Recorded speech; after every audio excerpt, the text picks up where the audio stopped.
राष्ट्रीय किसान मजदूर महासंघ के बैनर तले किसान इकट्ठा होकर कलेक्टर कार्यालय पहुंचकर जिला प्रशासन को एक ज्ञापन सौंपा है, जिसमें उल्लेख किया है कि सरकारी विभागों में किसानों को अपेक्षित अपमानित किया जाता है। समस्त विभागों में किसानों के साथ छल और गलत व्यवहार किया जाता है, जिससे सभी किसान शोषित और पीड़ित हैं। कोई भी विभाग बिना भ्रष्टाचार के काम नहीं करता, ना तो विभाग समय पर कार्य करता है। उन्होंने ज्ञापन के माध्यम से कलेक्टर से सभी विभागों के अधिकारियों को निर्देशित कर किसानों के साथ अच्छा व्यवहार करने की मांग की है। साथ ही बीना नहर परियोजना में जो भी गांव के नाम कटे हुए हैं, उन सभी गांव को परियोजना में जोड़ा जाए।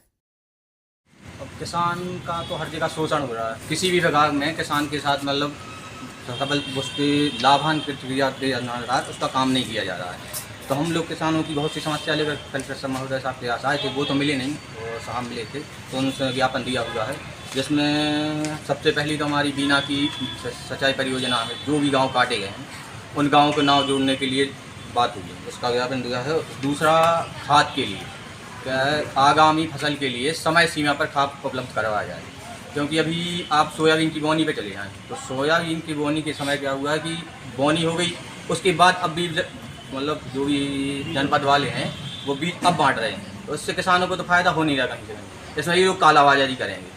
तो हमारा कहना है किसान संगठन की तरफ से कि समय सीमा पर खाद उपलब्ध करवाया जाए, क्योंकि रबी फसल में फिर वही दिक्कत आएगी, ये खाद टाइम पर उपलब्ध कराएंगे नहीं। जब किसान की बोनी हो जाएगी उसके बाद अगर खाद मिला तो किसान को सीधा फायदा उससे नहीं मिलेगा।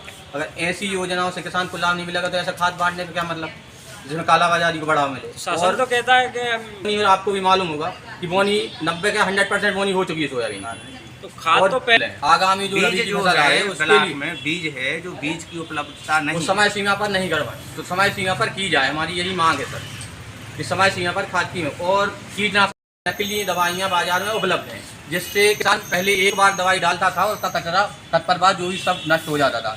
अब आदमी 2-2, 3-3 बार दवाइयाँ डालता है खेत में, वो उससे सही रिजल्ट नहीं आता है। तो इस पर शासन प्रशासन कोई निगरानी में कुछ मतलब नकली दवाई नहीं, असली दवाई या नकली दवाई को नहीं बेचा जाना। तो जो कीटनाशक दवाइयाँ जो होती हैं तो दुकानदार तो दावा करते हैं कि हम गारंटी पे देते हैं, तो क्या दुकानदार के पास फिर वापसी नहीं जाते हैं? जाते हैं, दुकानदार बोल देते हैं हम विक्रेता नहीं है, हम थोड़ा उत्पादन करते हैं इसका, हमारे पास साफ साफ लगते रखते दुकान पे वापस कंपनी द्वारा हमारा नहीं है। इसमें कौन सी कंपनियां हैं जो अरे अब वो तो कंपनियां तो बहुत से बहुत आ रही हैं, ऐसे रिजल्ट आते रहे हैं, हम लोग की सुनवाई में आते हैं, जिसको अब संज्ञान में लिया जाएगा। जैसे किसी भी किसान के साथ ऐसी घटना होती है तो उसने दवाई डाली और उसका मतलब उससे खतरनाक ना मानने के बाद अपना मतलब जो पौधा है वो खत्म हो जाता है, तो उसके लिए कार्रवाई, इसलिए उचित मतलब सही दवाई किसान को उपलब्ध कराई जाए।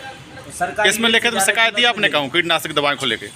अभी हमने सिर्फ विज्ञापन के माध्यम से सर को बताया है कि मतलब इस पे जांच किया जाए, संज्ञान में मामला लिया जाए, ताकि आगे ऐसी घटनाएं ना घट सके। कृषि विभाग की जो कमेटी है, कृषि विभाग की जो एक सोसाइटी बनी है, वो कहीं नहीं जाती निरीक्षण करने? नहीं, अभी तक हमारे मतलब जानकारी में तो कहीं ऐसा नहीं। हमारे बीना ब्लॉक में एक ही ग्राम सेवक बचा है, कोई ग्राम सेवक नहीं है, कोई समितियां नहीं है, कोई कार्य